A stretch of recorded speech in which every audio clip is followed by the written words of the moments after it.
rencana-Mu buat kami. Kami mau lakukan firman-Mu. Di dalam nama Yesus, haleluya. Amin.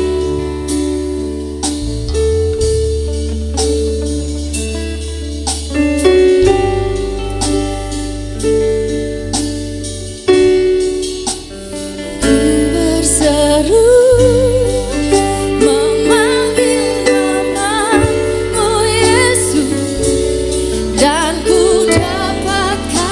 kekuatan yang baru, tak ada lain, hanya Kau sandaranku, tiada yang mustahil bagimu dengan iman-Mu. Yes Lord, memanggil nama-Mu Yesus, dan ku dapatkan kekuatan yang baru, tak ada lain, hanya Kau sandaranku, tiada yang mustahil. Katakan ku berseru, memanggil nama-Mu Yesus, dan ku dapatkan kekuatan yang baru, tak ada lain, hanya Kau sandaranku. Katakan tak ada yang mustahil bagimu.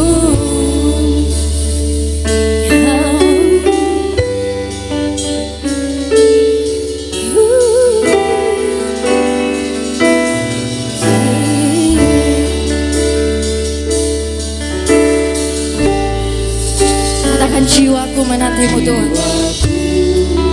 Menantimu Tuhan, Engkau kekuatan jiwaku.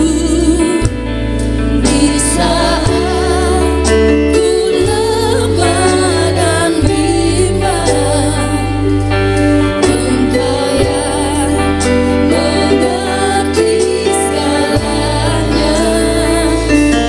Tetaplah di sisiku Tuhan, dan jangan pernah tinggalkanku. Penuhi hatiku dengan kasih-Mu, tuntunlah langkah hidupku. Ku berseru, memanggil nama-Mu Yesus, dan ku dapatkan kekuatan yang baru, tak ada lain, hanya Kau sandaranku, tiada yang mustahil bagimu. Berseru, memanggil nama-Mu Yesus,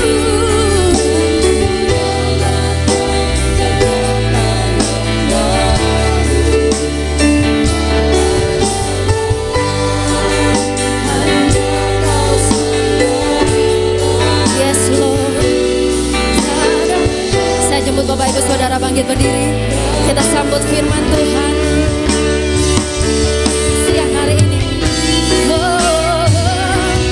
Seru, memanggil nama-Mu Yesus, dan ku dapatkan kekuatan yang baru, tak ada lain, hanya Kau sandaranku,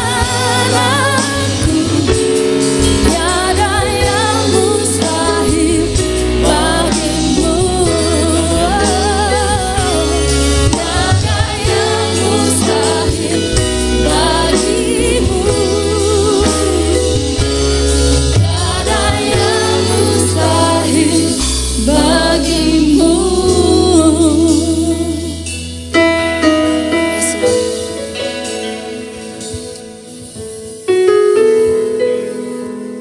hadirat-Mu Tuhan ada kekuatan Tuhan.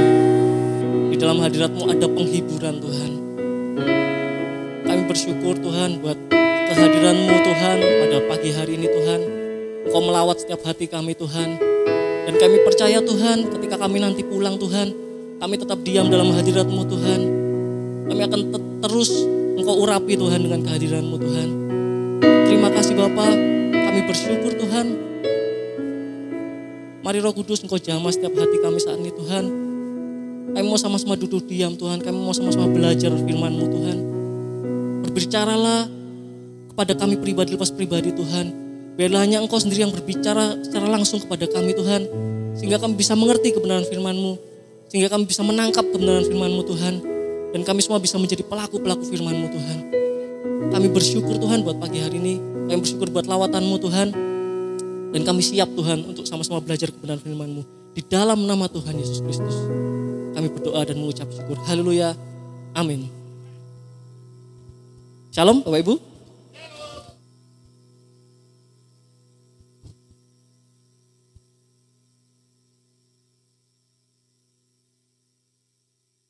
Saya ingin membuka dengan sebuah kesaksian gitu ya, sebuah kisah true story, ya true story yaitu peristiwa yang terjadi dalam kehidupan saya sendiri. Yaitu waktu saya kecil, sekitar saya nggak tahu mungkin kelas 4 atau kelas 5 SD gitu ya, atau mungkin lebih di bawahnya itu.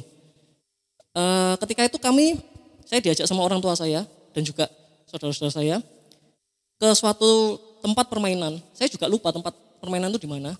Tapi waktu itu di sana ada, kalau Bapak Ibu tahu, mobil-mobilan yang kita bayar 10.000 gitu ya, atau berapa gitu. Nanti kita bisa naik mobil itu muter-muter, ada waktunya gitu ya, seperti yang di mall-mall itu, ya kan. Nah, waktu itu permainan seperti itu tidak banyak seperti sekarang. Di setiap mall hampir ada ya sekarang ya. Waktu itu cuma jarang. Dan ketika itu saya naik mobil itu. Sama orang tua saya dibayarkan, saya disuruh naik. Tetapi, orang tua saya hanya membayarkan untuk satu mobil. Waktu itu ya, satu mobil-mobilan. Dan saya suruh gantian sama adik saya. Adik saya, Bapak Niel itu, saya suruh gantian. Nah, ada waktunya kan, itu mungkin sekitar 5 menit atau berapa menit gitu. Ketika saya bermain mobil-mobilan itu, saya muter-muter gitu ya, ada gasnya, ada remnya. Saya seakan-akan lupa waktu gitu ya. Dan adik saya ini sudah berkali-kali. Oh, gantian gitu kan. Saya bentar gitu. Karena saya masih asik aja. Dan tidak disangka dan tidak saya sadari, ternyata waktunya sudah habis gitu kan. Waktunya sudah habis dan suruh berhenti. Kemudian saya jadi ingat, loh, adik saya belum dapat bagian gitu kan. Jadi waktunya saya habiskan semua. Dan sayangnya orang tua saya tidak mau membayarkan lagi gitu untuk naik mobil-mobilan lagi. Jadi ketika kami pulang, saya merasa menyesal gitu ya. Dan adik saya nggak tahu masih ingat apa enggak, tapi sepertinya waktu itu dia ngambek gitu ya. Iya kan, karena dia nggak dapat giliran gitu loh. Akhirnya gilirannya saya ambil semua. Nah, di perjalanan pulang saya menyesal. Kenapa ya kok saya nggak mau ngalah gitu loh, nggak mau gantian gitu kan. Saya terus saja sampai waktunya habis. Nah, kisah itu masih teringat sampai sekarang. Mengapa? Karena saya merasakan suatu penyesalan waktu itu. Dan saya harusnya nggak boleh gitu ya. Nah, hal ini kelihatannya sederhana ya Bapak Ibu ya. Kelihatannya sederhana. Ya namanya anak-anak, ya pasti seperti itu. Tapi tanpa kita sadari ya, seringkali kita melakukan hal ini juga loh. Seringkali orang Kristen itu hidup dalam keegoisan. Seringkali orang Kristen tuh nggak mau kalah, ya kan? Nggak mau kalah, nggak mau berkorban. Menangnya sendiri. Nah itu seringkali terjadi loh dalam kehidupan kita anak-anak Tuhan. Meskipun kita mengaku, wah saya ini kenal Tuhan dengan luar biasa. Tapi kadang-kadang kita seringkali nggak mau ngalah. Seringkali nggak mau berkorban.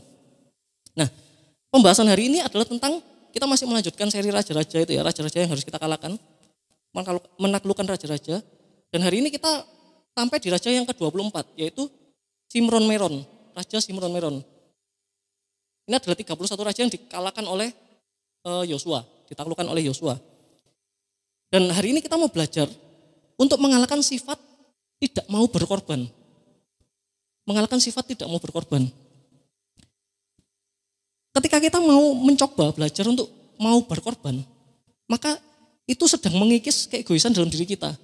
Jadi pada dasarnya manusia itu ya egois sebetulnya gitu kan.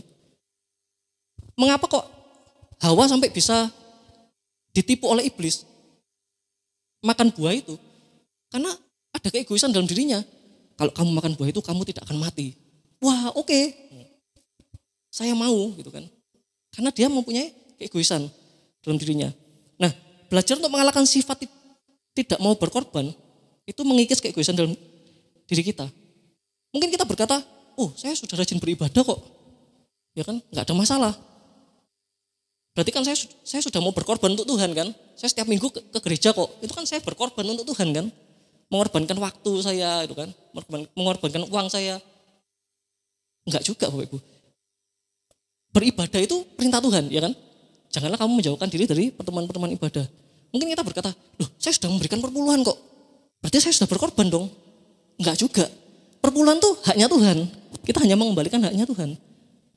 Jadi berkorban itu lebih dalam dari itu. Lebih dalam dari sekedar datang ibadah, sekedar memberikan persembahan, memberikan perpuluhan, lebih dalam dari itu.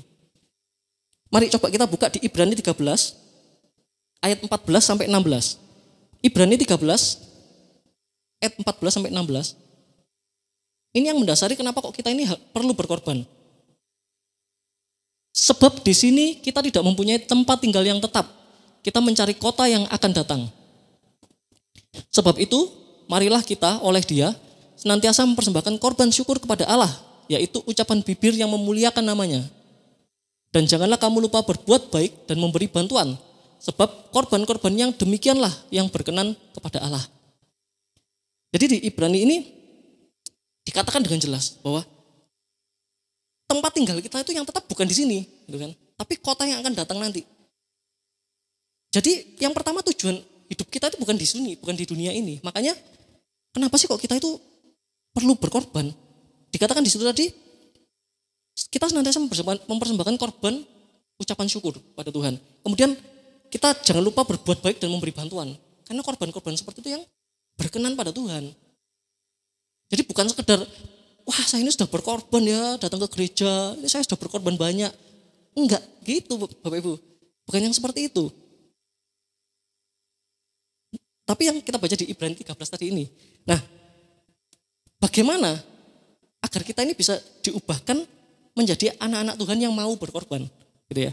Gimana caranya sih? Saya itu pengen jadi orang yang suka berkorban gitu. Tapi saya nggak tahu caranya gimana gitu. Rasanya kalau saya itu mau berkorban buat orang tuh kok berat banget gitu loh. Kok kayaknya nggak wes buat saya sendiri aja. Ya mungkin kadang-kadang kita merasa seperti itu ya. Karena apalagi dalam kondisi seperti sekarang gitu kan, di mana pekerjaan mungkin sebagian dari kita ada yang pekerjaannya terhambat gitu kan, terdampak. Mungkin ada yang di antara kita yang keluarganya terdampak dan kita, waduh, saya aja masih seperti ini kok disuruh berkorban, gimana caranya gitu kan. Nah, ada beberapa hal yang akan kita pelajari sama-sama Bapak Ibu pagi hari ini. Bagaimana kita agar kita diubahkan menjadi orang-orang yang mau berkorban. Yang pertama Bapak Ibu, kejarlah pengenalan akan Tuhan. Amin ya, kejarlah pengenalan akan Tuhan. Banyak orang Kristen mengaku dia kenal Tuhan, tapi hidupnya tidak pernah diubahkan. Kalau kita lihat di kisah dari Sakius, tahu Sakius ya? Ya pasti tahu ya. Itu orang yang memungut cukai yang luar biasa kejamnya mungkin ya. Dia suka meras orang gitu kan. Bukankah dia ngomong sendiri, dari orang yang kuperas gitu kan. Berarti dia suka meras orang. Dia mau memungut cukai dari orang-orang itu mungkin dengan bunga-bunga yang mencekik leher gitu ya. Kalau sekarang banyak pinjaman online yang bunganya luar biasa ya kan. Berbunga lagi gitu kan. Sampai mencekik leher. Nah mungkin Sakius ini seperti itu dulunya itu. Tapi ketika Sakius bertemu dengan Tuhan, di Lukas 19 ayat 8, ini ketika Sakius bertemu dengan Tuhan, tetapi Sakius berdiri dan berkata kepada Tuhan, Tuhan, setengah dari milikku akan kuberikan kepada orang miskin. Dan sekiranya ada sesuatu yang kuperas dari seseorang akan kukembalikan 4 kali lipat.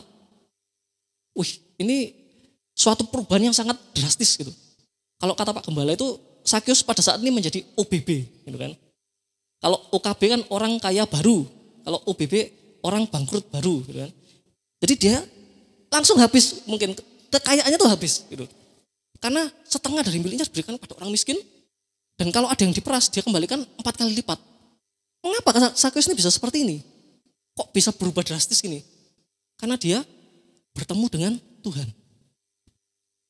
Karena dia bertemu dengan pribadinya Tuhan sendiri. Gitu, bukan dari kata orang. Ketika dia bilang, oh tuh ada Nabi datang gitu kan. Nabi Isa datang mungkin, Nabi Yesus datang gitu. Dia lari-lari, dia naik ke atas pohon. Pada saat itu dia belum bertemu dengan Tuhan secara pribadi. Pada waktu itu dia belum memutuskan, uangku setengah akan kubagikan, gitu kan. Dan kalau ada yang kuperas, ku kembalikan. Dia belum ada pikiran seperti itu. Tapi ketika dia bertemu dengan Tuhan, bertemu dengan pribadi Yesus sendiri, dia diubahkan. Jadi ini simpel sekali Bapak Ibu. Yang kunci pertama ini simpel sekali. Kalau kita mau jadi orang yang berkorban, yang mudah berkorban, ketemu sama Tuhan, gitu loh. Kejarlah pengenalan akan Tuhan.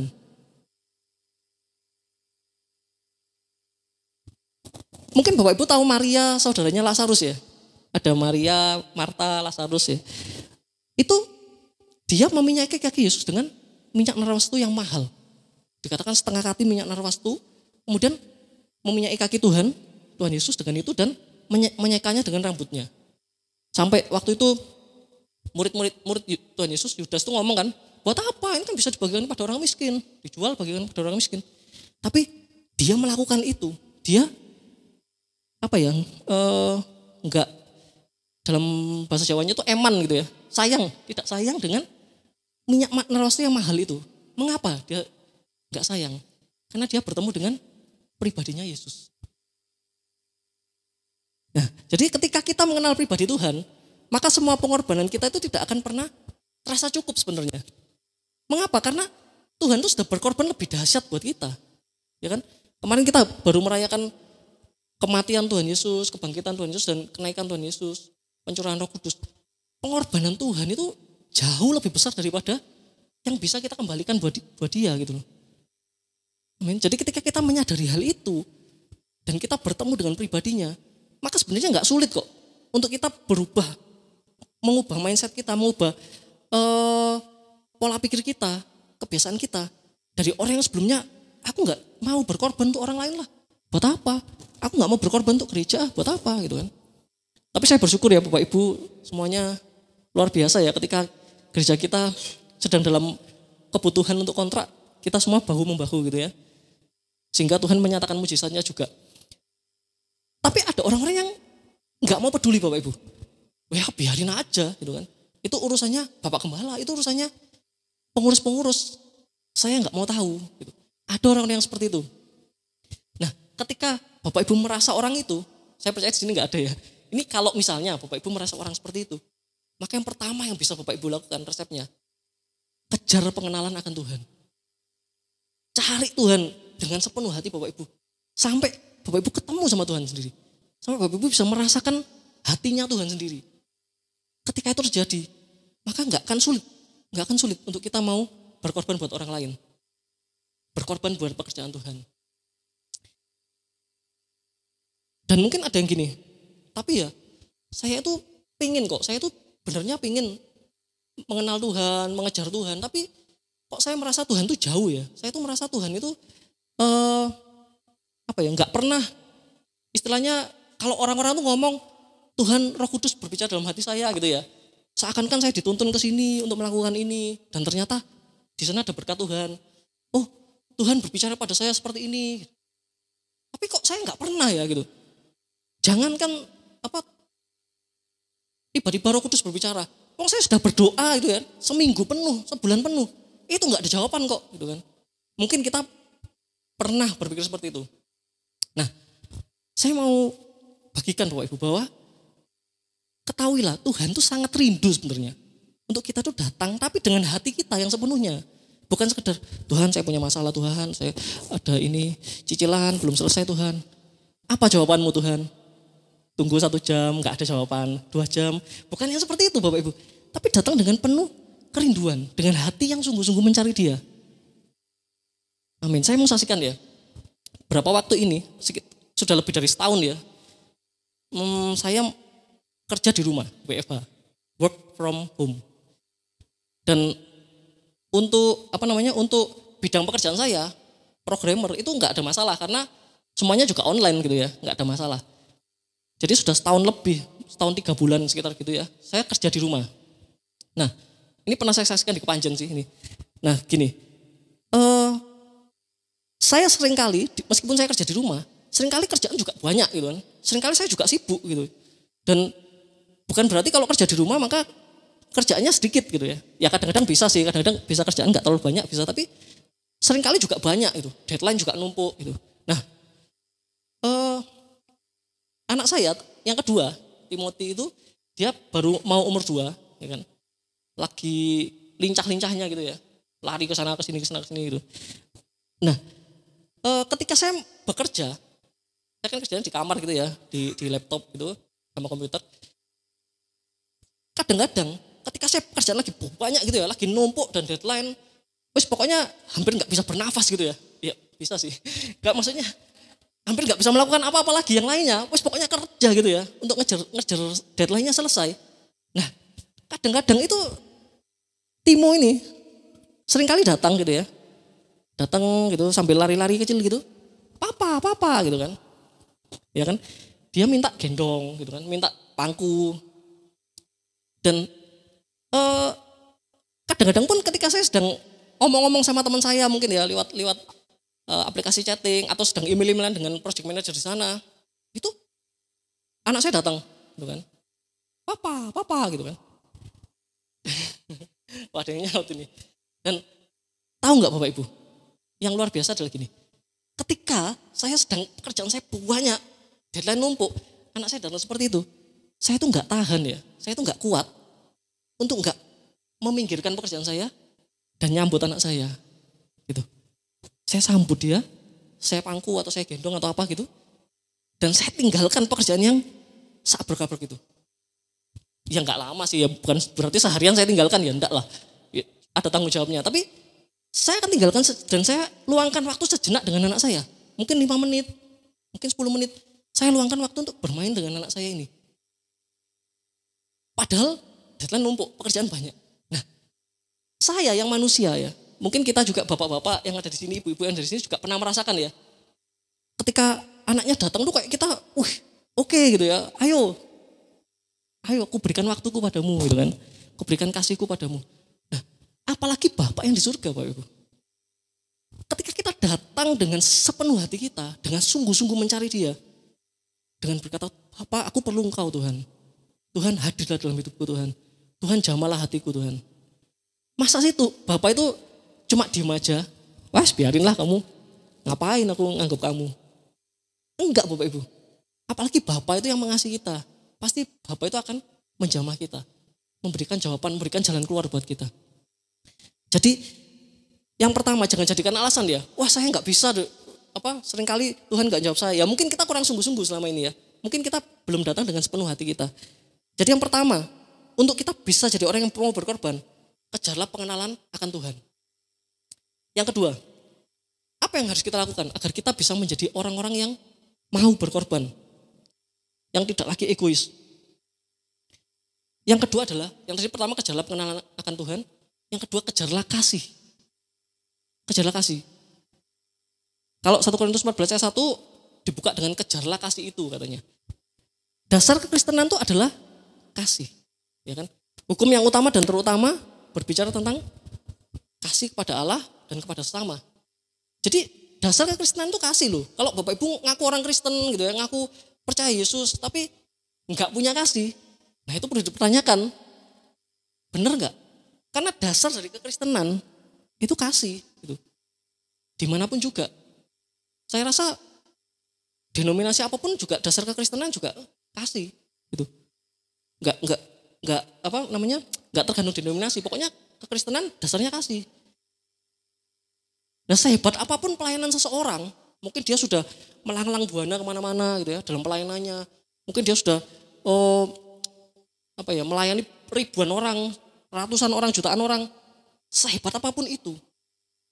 Tapi tanpa kasih itu percuma, sia-sia. Sekuat apapun iman seseorang, orang itu imannya kuat banget pokoknya, gak bisa tergoyahkan. Kelihatannya mustahil tapi dia masih beriman. Tapi kalau dia gak punya kasih itu percuma Bapak Ibu. Mau buktinya? Ya saya mungkin gak apa-apa tuh kan punya iman.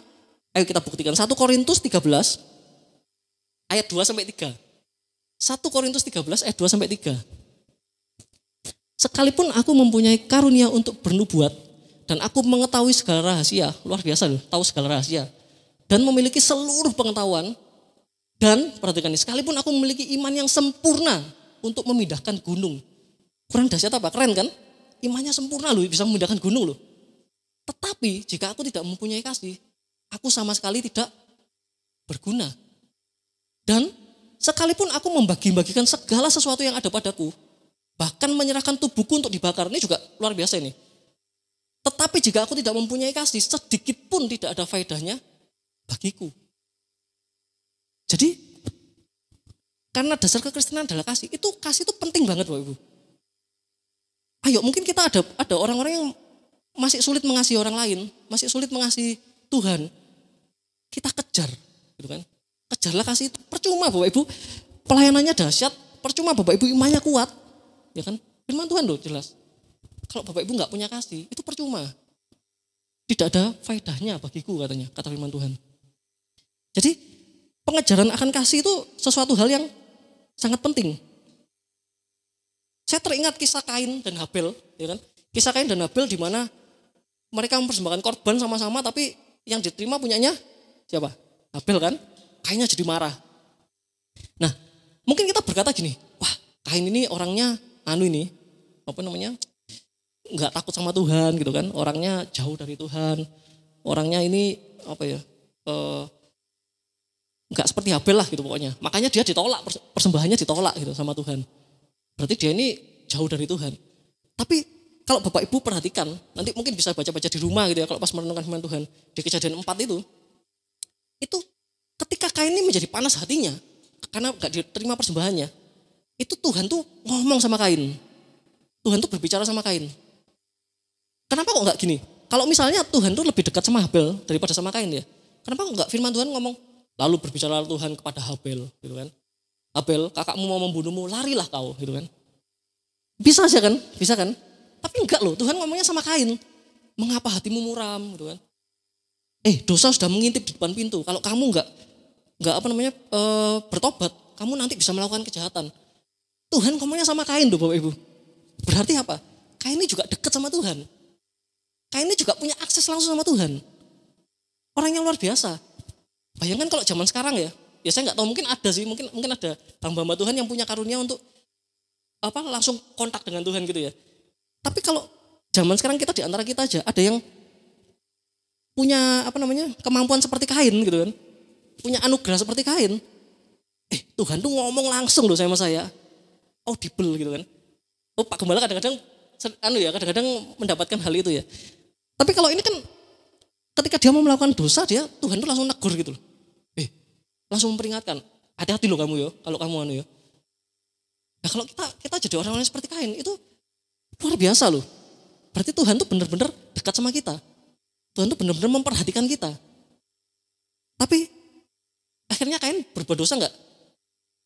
Tetap berbuat dosa toh firman Tuhan, tetap membunuh adiknya. Loh kenapa kok Kain bisa tetap membunuh adiknya? Karena dia tidak mempunyai kasih. Dia lebih mengeluarkan perasaan kecewanya, lebih mengeluarkan perasaan marahnya daripada aku mengasihi adikku gitu. Bahkan ketika Tuhan sendiri sudah ngomong memperingatkan dia, tapi dia tetap tidak mau mengasihi adiknya. Nah, jadi akan sulit untuk kita berkorban, Bapak Ibu, kalau kita enggak mempunyai kasih. Nah, saya mau menyaksikan lagi. Ketika suatu saat dulu ya, waktu saya masih kontrak di Gadang, sebelum saya diberkati Tuhan dengan rumah yang sekarang, saya kontrak di Gadang. Nah, itu waktu itu kondisi saya sedang baru mempunyai anak yang pertama gitu ya, Joshua. Dan istri saya waktu itu masih kerja di Kepanjen, di daerah Kepanjen sana, Kadilangkung, sebelumnya Kepanjen. Masih kerja di sana. Dan saya kerjanya di Araya, gitu kan. Kantornya di Araya. Karena saya mengasihi istri saya, gitu kan. Karena saya mengasihi istri saya mau berkorban untuk dia. Jadi setiap hari ini ya, setiap hari ketika kami berangkat kerja, pagi itu saya dari Gadang ya, saya antarkan dulu ke Kepanjen gitu kan, naik motor berdua gitu. Dari sana saya langsung berangkat ke kantor, ke Araya. Jadi saya melintasi kota, kayak Bro Yuge ya, Bro Yuge sekarang melintasi kota ya. Nah, saya melintasi kota dari ke mana, ke Araya. Setelah itu pulangnya saya jemput lagi ke Gadang, ke Ngadilangkung, ke Kepanjen. Dan baru saya pulang ke Gadang. Jadi bolak-baliknya itu seperti itu kira-kira ya. Dan itu setiap hari kerja lah, Senin sampai Jumat. Jadi saya dari Gadang, Kepanjen, Araya, Kepanjen, Gadang. Itu sekitar berapa ya? Sekitar mungkin Kepanjen Gadang itu sekitar 14, enggak sih, 28 kilo apa berapa gitu loh. Saya lupa saya. Jadi ketika saya melakukan itu, saya sampai saking isengnya gitu ya mungkin ya, karena ya perjalanannya jauh banget dan sendirian gitu kan, kadang-kadang bosen juga.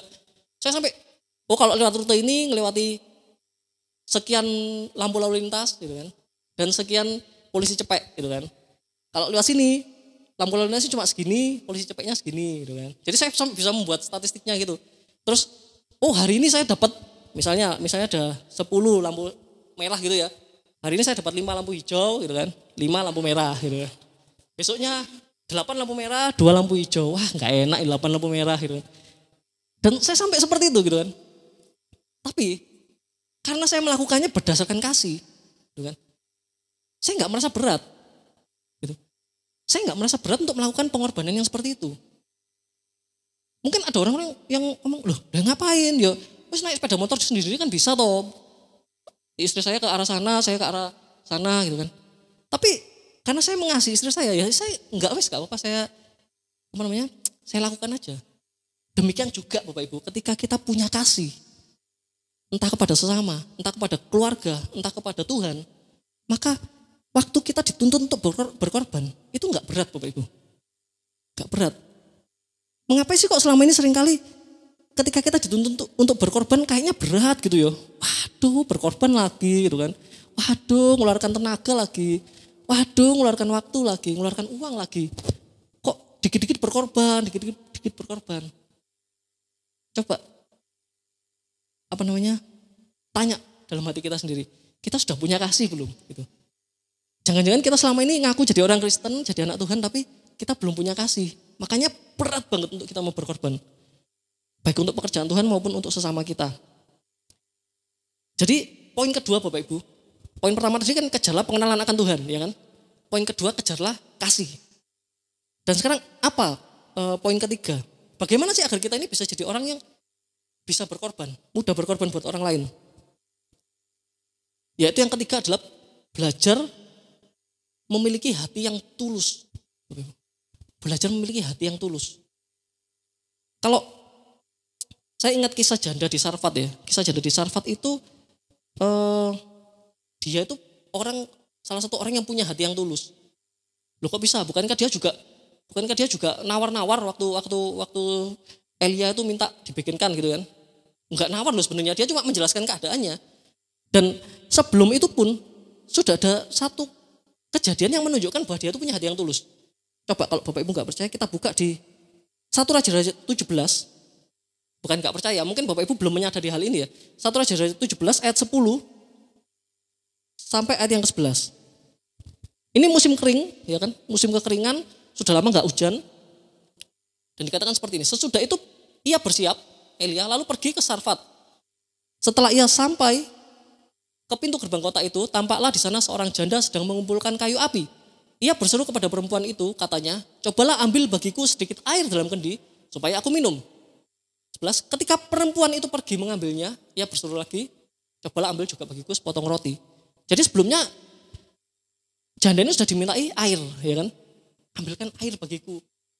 Ini musim kering, mungkin dia bisa aja berkata, waduh air persediaan air tinggal sedikit ini, sungai aja kering kok gitu kan. Kok kamu minta-minta air gitu kan. Bayar gitu. Kalau orang zaman sekarang bayar gitu kan. Kalau nggak bisa bayar, nggak bawa uang cash, transfer aja gitu. Tapi dia enggak, janda ini enggak. Dia tanpa babi bu gitu kan, tanpa mengeluarkan argumen-argumen. Langsung dikatakan di ayat 11 kan, ketika perempuan itu pergi mengambilnya, dia langsung, ya oke, tak ambil. Gitu. Langsung ambil. Jadi dia ini tulus. Dia enggak mengharapkan sesuatu dari pengorbanannya. Gitu.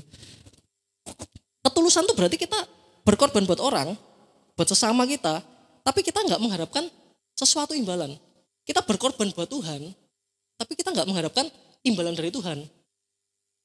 Berapa banyak orang Kristen yang ya karena mungkin ada pengajaran yang sedikit menyimpang gitu ya. Berkorban tapi berharap ya memang benar sih firman Tuhan juga ngomong berilah dan kamu akan diberi. Tapi bukan berarti ketika kita memberi kita langsung punya pamrih gitu loh. Wah, saya memberi ini, Tuhan, lihatlah Tuhan pemberian saya gitu kan. Lihatlah Tuhan pemberian saya. Kembalikan Tuhan 100 kali lipat. Wah, itu bukan tulus itu namanya. Itu enggak tulus gitu. Kita memberikan sesuatu, berkorban sesuatu tapi kita punya pamrih gitu. Kita mengharapkan sesuatu. Kita menolong orang tapi kita mengharapkan sesuatu dari orang itu gitu. Ya kan? Ada orang yang banyak sih, banyak orang yang berkorban dengan motivasi tertentu. Mungkin simpelnya gini lah. Misalnya ini ya ada yang pacaran gitu ya, anak-anak muda tempat ini yang sedang pacaran gitu. Berkorban kalian ya. Yang cowok-cowok berkorban buat yang cewek gitu kan. Jemput aku dong di sini gitu kan. Padahal dia masih capek. Oke, tak jemput gitu kan. Ya kan nanti yang cowoknya juga menuntut apa pada ceweknya, oke, aku lakukan. Tapi dengan mengharapkan sesuatu gitu kan. Namanya orang pacaran kan. Oh, saya berkorban untuk dia dengan harapan apa? Dia bisa mengetahui bahwa saya mencintainya gitu kan. Dia bisa mengetahui bahwa saya punya hati padanya. Ada pamrihnya gitu, enggak tulus. Mungkin ada suami-suami ya, bapak-bapak yang berkorban buat istrinya gitu kan. Berkorban buat istrinya, sudah pulang kerja, masih disuruh, ini misal contoh ya, misal disuruh cuci-cuci piring gitu misalnya ya. Banyak tumpukan cucian piring. Cuci-cuci piring gitu kan. Ya enggak gitu juga sih. Maksudnya, suamiku tolong cucikan piring. Oke, dia nyuci piring ya. Tapi ketika dia berkorban, mengorbankan tenaganya, dia punya suatu pemikiran. Kalau aku melakukan ini, nanti ketika aku nanti minta kopi, minta teh, istriku akan melayaniku, gitu kan. Ada pamrihnya gitu. Istrinya juga gitu. Suaminya capek pulang kerja, sini Pak, tak pijati Pak, gitu kan. Berkorban kan. Tapi dengan harapan apa? Agar suaminya menambah uang belanja. Misalnya seperti itu ya. Wah, ini banyak yang pengalaman ini sepertinya. Mungkin ada orang-orang yang bilang punya sahabat-sahabat gitu ya, punya teman-teman dekat dan dia berkorban buat temannya itu dengan harapan apa? Nanti di masa depan saat aku butuh, dia akan nolong aku. Ada nggak yang pernah seperti itu? Mungkin ada ya, yang pernah seperti itu ya. Mungkin yang ada di rumah tangganya masing-masing. Tetangga itu butuh bantuan, tak bantu wes. Biar nanti suatu saat aku butuh bantuan, dia bantu aku. Ya kan? Ada kan ya orang-orang yang berpikiran seperti itu. Jadi ketika kita melakukan sesuatu, gitu kan, kita nggak melakukan dengan hati yang tulus. Kita mengharapkan suatu imbalan. Dan ketika itu tidak terjadi, orang itu tidak memberikan imbalan pada kita. Mungkin kita menabur di gereja, tapi Tuhan belum mengizinkan berkatnya turun untuk kita. Kita jadi kecewa. Karena apa? Karena kita nggak tulus gitu loh. Kalau orang tulus ketika dia berkorban, mengorbankan sesuatu, ya sudah gitu loh. Masa itu urusan lain, misalnya orang itu mau balas lah, Tuhan mau memberkati lah. Apa itu urusan lain sudah. Jangan lagi disangkut pautkan. Kalau kita nggak mendapatkan itu, maka kita akan, waduh, kok gini ya, percuma saya berkorban ini. Ketika hasilnya tidak sesuai ekspektasi, mereka jadi kecewa dan tidak mau lagi melakukan itu. Kemarin ketika saya mesbah keluarga dengan istri dan anak saya, kemarin malam, itu kami biasanya setelah berdoa juga membaca renungan gitu ya, membaca renungan sebentar gitu. dari ayat aplikasi di Alkitab tuh kan, dari renungannya itu kan. Nah, kemarin itu saya nggak tahu itu ternyata sesuai dengan apa yang saya siapkan ini. Tapi saya nggak akan membahas tentang itu ya. Jadi di situ dibahas tentang 1 Samuel 23. Ketika mungkin Bapak Ibu ada yang tahu, ketika Daud sedang berada di Kehila. Mungkin ada yang tahu atau belas gitu ya. Jadi gini, intinya gini. Kehila ini suatu kota yang punya penjagaan yang sangat kuat, gitu kan. Tapi entah bagaimana dia ini berhasil dikuasai oleh orang Filistin, gitu kan. Berhasil dijajah oleh orang Filistin, dan ketika itu Daud ngejak ini anak buahnya, ayo kita tolong mereka yuk, gitu. Kita bebaskan mereka dari jajahan orang Filistin. Dan anak buahnya ngomong, loh itu mereka posisi sedang dikejar-kejar sama Saul ya. Lah situasi sedang seperti ini kok kita mau bantu mereka. Ini istilahnya seperti itu ya, bahasa kasarannya. Ngapain gitu kan? Lebih baik kita sembunyi aja. Tapi Daud berdoa pada Tuhan dan ayo nggak apa-apa, kita tolong mereka. Akhirnya Daud menyerbu kota itu dengan anak buahnya, dan singkat cerita mereka berhasil mengalahkan orang Filistin itu, gitu kan? Mereka berhasil mengusir orang Filistin itu keluar dari kota itu. Dan kemudian berita itu terdengar oleh Saul yang sesaat itu sedang ngejar-ngejar Daud, mau membunuh Daud. Kemudian Daud berdoa pada Tuhan, Tuhan, apakah Saul itu akan menyerang ke sini? Ya. Apakah bangsa ini akan menyerahkan aku pada Saul? Iya, gitu kan. Wih, kalau saya bayangkan ya, Bapak Ibu lah misalnya seperti Daud ya, sudah berjuang mati-matian kan, mengeluarkan tenaga gitu kan, energi untuk membebaskan penduduk ini dari penjajahan gitu kan. Tapi ketika ada orang yang mau nyerang, menangkap Bapak Ibu, menangkap saudara sekalian, orang bangsa-bangsa yang penduduk yang sudah ditolong ini mau menyerahkan Bapak Ibu. Kecewa nggak kira-kira? Kecewa toh, sudah ditolong. Tapi tanya sama Tuhan, Tuhan nanti bangsa ini nyerahkan aku nggak? Iya, diserahkan kamu. Kecewa kan? Nah, seperti itulah ketika kita melakukan pengorbanan tapi kita nggak tulus, kita pasti akan kecewa. Tapi apakah Daud kecewa? Enggak. Kalau kita baca di kisah itu enggak lah. Tidak dijelaskan Daud kecewa apa enggak. Tapi yang pasti Daud akhirnya pergi dari kota itu gitu kan. Karena mau ditangkap. Tapi Bapak Ibu, yang kita pelajari saat ini, ketika kita belajar berkorban, lakukan itu dengan hati yang tulus. Jangan mengharapkan imbalan apapun, jangan mengharapkan pamrih apapun, tapi kita lakukan dengan hati yang tulus. Amin. Ibu. Baiklah, mari kita sama-sama belajar ya Bapak Ibu untuk lebih mau berkorban lagi dalam hidup kita. Karena adalah satu raja yang harus kita kalahkan, satu raja yang harus kita taklukkan. Karena jika tidak demikian kita jadi orang-orang yang tidak bisa membagikan kemuliaan Tuhan buat orang sekeliling kita. Amin. Saya undang WL Singer maju ke depan. Kita mau menyanyikan satu pujian.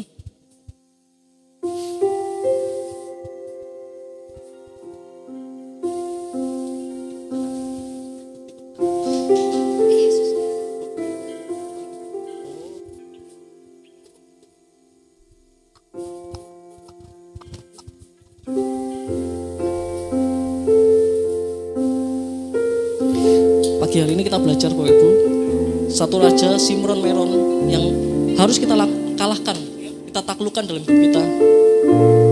Untuk kita menjadi orang-orang yang mau berkorban buat orang lain, buat sesama, berkorban buat Tuhan, buat pekerjaan Tuhan. Dan untuk itu ketiga hal yang kita pelajari pagi hari ini, untuk kita mau berkorban, kejarlah pengenalan akan Tuhan. Kejar pengenalan akan Tuhan. Datang pada Tuhan dengan hati yang sungguh-sungguh. Karena Tuhan tuh selalu rindu kita datang dengan hati yang sungguh-sungguh padanya. Yang kedua, kejarlah kasih. Karena sesempurna apapun iman Bapak Ibu, sehebat apapun pelayanan Bapak Ibu, tanpa kasih itu sia-sia, itu percuma. Dan yang ketiga, belajar memiliki hati yang tulus.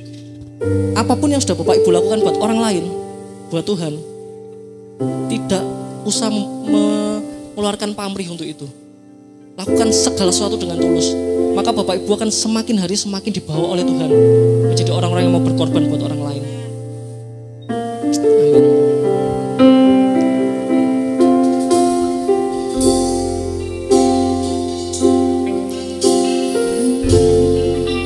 Kau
Terima kasih Tuhan buat kebenaran firman-Mu Tuhan.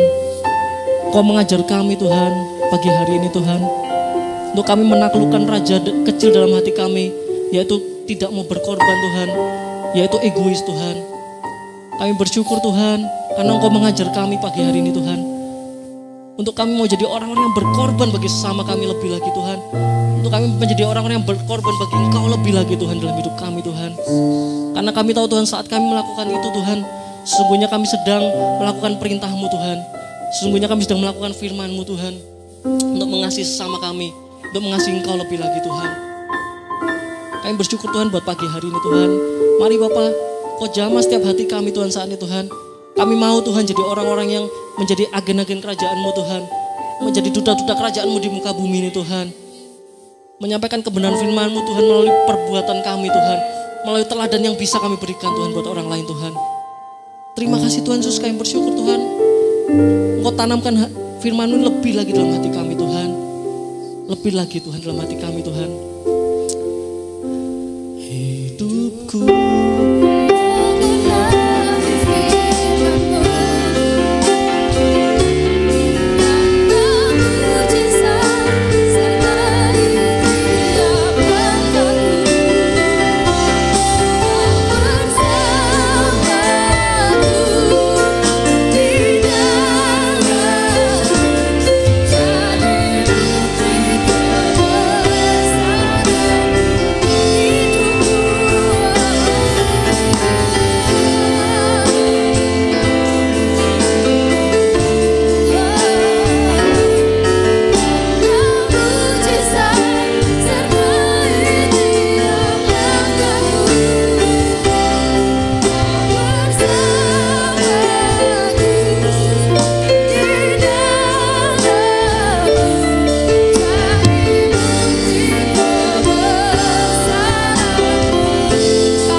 firman-Mu yang mengajarkan kami untuk belajar berkorban. Kami percaya itu adalah perintah-Mu dan kami mau melakukan perintah-Mu.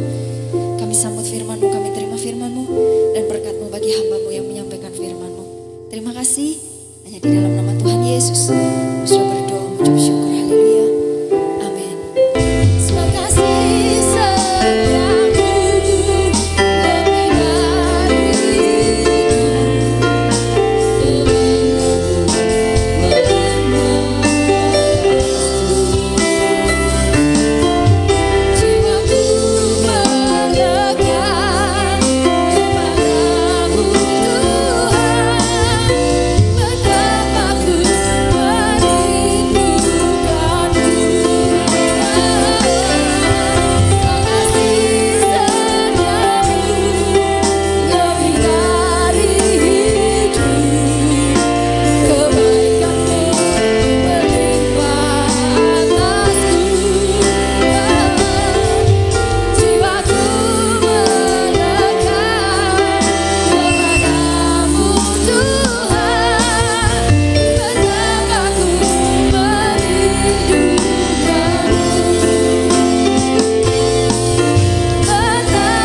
gereja-Mu ini Tuhan, Tuhan yang terus menyertai tahun demi tahun. Dan kami percaya Tuhan, Tuhan yang memiliki dan mengasihi gereja ini Tuhan. Karena itu kami pun yang ada di dalamnya, kami pun yang bertumbuh Tuhan di dalam iman pengenalan kepada Tuhan, di dalam gereja ini Tuhan. Kami pun mau mencintai, kami pun mau berkorban untuk gereja ini Tuhan. Terima kasih Tuhan Yesus, biarlah setiap jemaat-Mu Tuhan menjadi jemaat-jemaat yang bertumbuh di dalam Tuhan, yang berbuah-buah di dalam Engkau Tuhan. Terima kasih Tuhan Yesus, kami juga memberkati Bapak Ibu Gembala kami sekeluarga. Tuhan berkati, Tuhan urapi, Tuhan sertai, Tuhan lindungi, Tuhan jagai Tuhan. Tuhan penuhi dengan Roh Kudus-Mu Tuhan. Terima kasih Tuhan Yesus, Tuhan tahu setiap kebutuhannya, Tuhan akan cukupkan. Sehingga keluarga ini terus memuliakan nama Tuhan, terus melayani Tuhan dengan sukacita. Terima kasih Tuhan Yesus, kami berdoa buat setiap jemaat-jemaat Tuhan, pelayan-pelayan Tuhan yang sedang dalam pergumulan hidup Tuhan. Tuhan tolong, Tuhan jamah, Tuhan menjadi jawaban dalam kehidupan kami Tuhan. Terima kasih Tuhan Yesus, kami bersyukur buat gereja-Mu di tempat ini Tuhan. Kami juga berdoa buat gereja GBI Kairos di Kepanjen Tuhan. Tuhan juga berkati gereja ini, gereja yang sedang bertumbuh. Tuhan berkati Tuhan.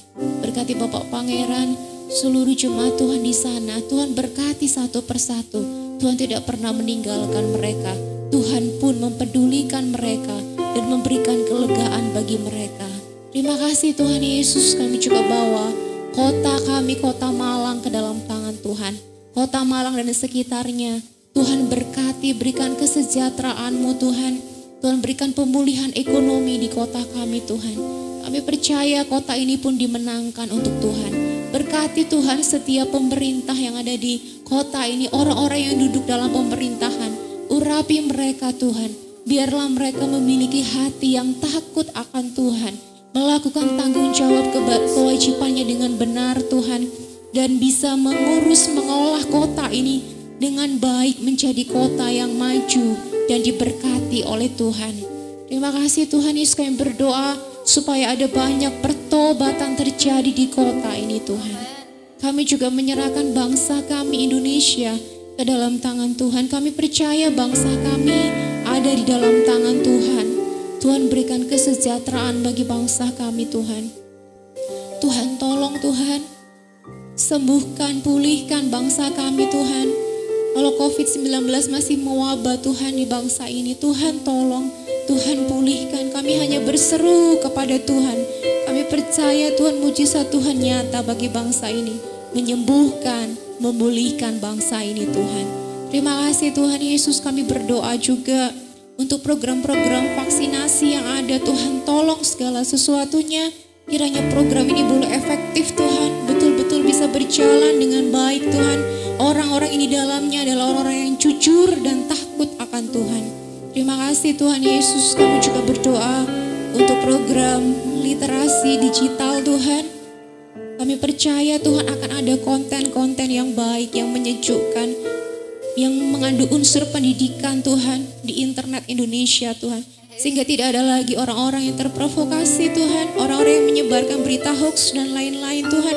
Tapi kami menjadi orang-orang yang terdidik di dalam dunia digital Tuhan. Terima kasih Tuhan, berkati program ini. Kami percaya semua program berhasil di dalam nama Tuhan Yesus Kristus.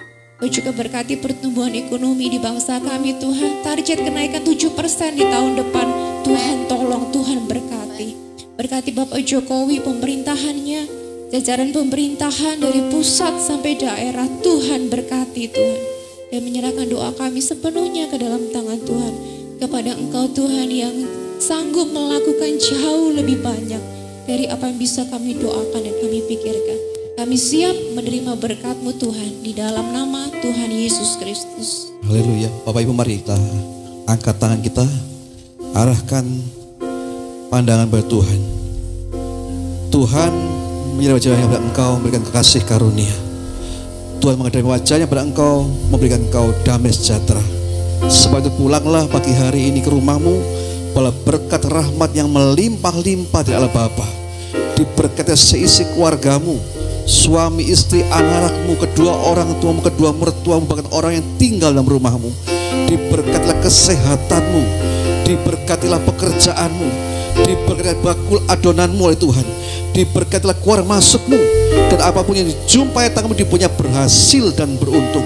Dan sekarang terimalah kasih dan damai Tuhan kita Yesus Kristus yang melampaui akal beri dalam hati pikiranmu, sehingga kau punya sukacita, punya pengharapan, kau setia pada sampai akhirnya. Dan biar penghiburan kekuatan Roh Kudus menyertai saudara semuanya mulai pagi hari ini sampai Maranatha Tuhan datang kali kedua. Mari yang percaya sama-sama katakan amin. Selamat pagi Bapak Ibu, Tuhan Yesus berkati.